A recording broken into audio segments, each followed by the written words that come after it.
నమస్తే 9 TV Telangana news కి స్వాగతం.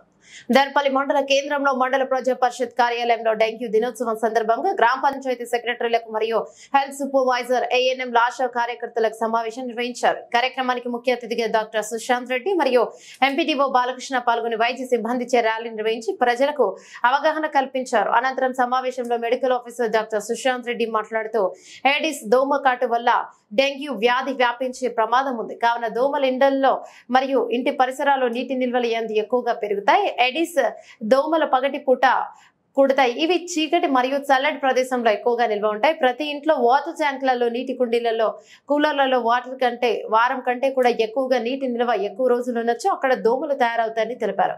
కార్యక్రమంలో medical officer doctor Sushant Reddy, MPDO Balakrishna, health సూపర్వైజర్లు రాజేందర్, నిర్మల, వివిధ గ్రామాల పంచాయతీ సెక్రటరీలు, ఏఎన్ఎంలు, ఆశా కార్యకర్తలు తదితరులు పాల్గొన్నారు.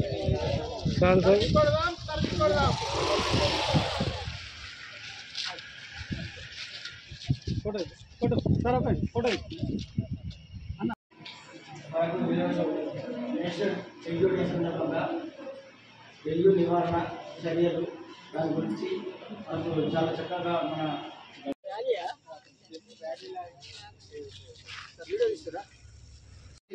దర్పల్లి అని చెప్తే కాదు ఇంద్రానగర్ అని చెప్పి ఫార్వర్డ్ చేసారు. ప్రతి కేసు ఆన్లైన్లో అయిపోతుంది కాబట్టి డెంగ్యూ కేసు ప్రతి కేసు ఇప్పుడు 2 రకాల సర్వే ఉంటుందండి. మా ఆశా వర్గాలు ఇచ్చేస్తే నేను ఏదైతే డెంగ్యూ పాజిటివ్ వచ్చిందో ఇప్పుడైతే నేను ముందరపై పిఎస్సీ 3 పిఎస్సీ నేనే చూస్తున్నాను. ఏ కేసుకి సంబంధించిందో అలా గ్రూప్లో మెయింటైన్ చేసి ఆ 2 రకాల సర్వే ఉంటుందమ్మా. లోపల సర్వేని ఇంటి బయట, ఇంటి లోపల ఉన్నటువంటి సర్వే కూలర్ కానీ, ఫ్రిడ్జ్లు కానీ, డిజైనర్ ప్లాంట్స్ కోసం పెట్టుకుంటున్నారు. మనీ ప్లాంట్ అందులో మెయిన్ లాభం పెరుగుతుందండి. ఎప్పుడైనా ఈ మంచి డెంగ్యూ దోమ అనేది మంచి నీటి మీద మాత్రమే పెరుగుతుంది. ఈ 4 రకాల మలేరియా సింటమ్స్ వేరుంటాయి, డెంగ్యూ సింటమ్స్ వేరుంటాయి, చికెన్ గున్యా, ఫైలేరియా, జేఈ అన్ని 4 రకాల దోమలు, 5 రకాల రోగాలు.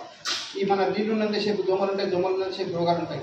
కనుక అది ఏ పద్ధతి వాటర్ వాడకుండా ఎట్లా సాగ్నిటేషన్ ఉంచాలో, ఎక్కడైతే సాగ్నిటేషన్ పాయింట్ ఉన్నదో అక్కడ గుర్తించి ఎవరైతే డెంగ్యూ వచ్చిందో చుట్టుపక్కల ఒక 100 ఇళ్ళు సర్వే చేసి ఆ సర్వే చేసినటువంటి ఇళ్ళలో ఎక్కడ లార్వా పాయింట్ అవుతుంది, లార్వా ఎక్కడ పెరుగుతుంది, ఇది ఎక్కడెక్కడ పెరుగుతుంది అంటే మంచి నీటి పైన ఇది ముఖ్యంగా టైగర్ ఈజిప్ట్ ఫీమేల్ దోమతో ఈ వ్యాధి వస్తుంది.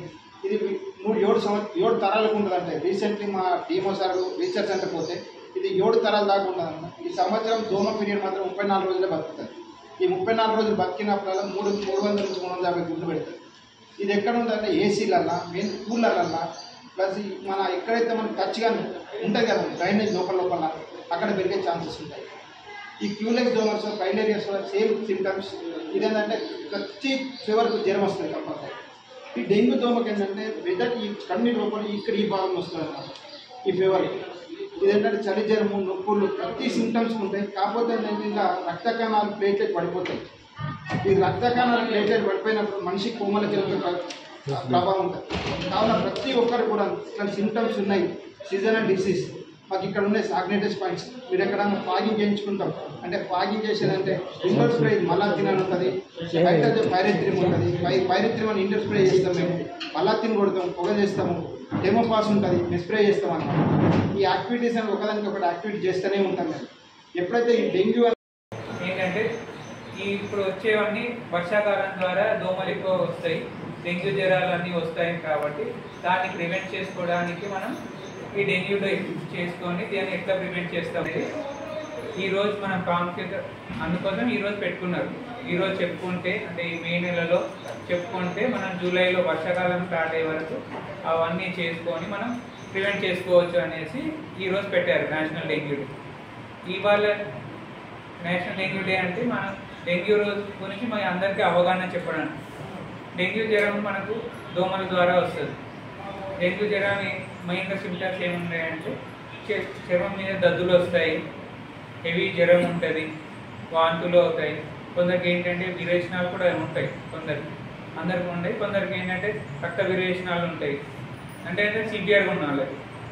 మెయిన్గా ఏమంటే అన్కాన్షియస్ కూడా అయ్యే ఛాన్సెస్ ఉంటాయి, అంటే బాగా హెమరేజిక్ ఫీవర్కి వెళ్ళే ఛాన్సెస్ ఉంటాయి. డెంగ్యూ 3 స్టేజ్లు ఉంటాయి. డెంగ్యూ ఫీవర్, నార్మల్ ఫీవర్ ఒకటి, డెంగ్యూ హెమరేజిక్ ఫీవర్ ఒకటి, డెంగ్యూ షాక్ అనేది. డెంగ్యూ షాక్ అనేది సివియారిటీ అంటే బాగా ఎక్కువ ఉన్న వాళ్ళకి అన్కాన్షియస్ అయ్యి పడిపోతుంది, డెంగ్యూ జ్వరం వచ్చిన వాళ్ళు. హెమరేజిక్ ఫీవర్ అంటే మనకు రక్త మచ్చలు మీకు ఎర్ర మచ్చలు కనిపిస్తాయి కదా దద్దులు, అవి డెంగ్యూ హెమరేజిక్ ఫీవర్ లాగా అంటే రెండో లక్షణం. మామూలు ప్రైమరీ డెంగ్యూ అనేది ఒకటి జ్వరం వస్తుంది, వాపులు, తలనొప్పి అన్ని పంచాము. మీ అందరికీ ఇస్తారు సిస్టర్, మన రాజేంద్ర గారు ఇస్తారు. మీకు ఇంకా ఏమన్నా మీకు రేపు పొద్దున అంటే మన ఏరియా దర్పల్లి ఏరియాకి రాజేందర్ మలేరియా మొత్తం చూసుకునేది, మలేరియా డెంగ్యూ ఫీవర్ వస్తే కేసు స్టడీస్ అన్ని చేస్తారు. అంటే ప్రివెన్షన్ ఎట్లా చేయాలి, అంటే వచ్చిన తర్వాత కూడా మనం మెజర్స్ ఏం తీసుకోవాలి అట్లాంటివి, అంటే వాళ్ళ వచ్చిన జనాలకి ఏం చెప్పాలో తను చెప్తారు మొత్తం. అంటే తను సర్వే చేయడం, అంటే ఆశా వర్కర్స్తో కలిసి సిస్టర్లతో కలిసి వాళ్ళు వెళ్ళి సర్వే చేస్తారు. మీకు కోఆర్డినేషన్ కూడా ఉంటే బెటర్ అండి. మీకు లక్షణాలు అంటే ఇట్లాంటి పాంప్లెంట్స్ ఇస్తూ ఉంటారు, దాని మీద ఏంటంటే డెంగ్యూ జ్వరం ఎట్లా వస్తుంది, దానికి తీసుకోవాల్సిన జాగ్రత్తలు అన్నీ పాంప్లెంట్లో ఉంటాయి, మీకు ఇస్తారు. మిగతా మన రాజేందర్ చెప్తారు దాని గురించి, వాళ్ళ ప్రాముఖ్యత గురించి రాజేందర్ చెప్తారు.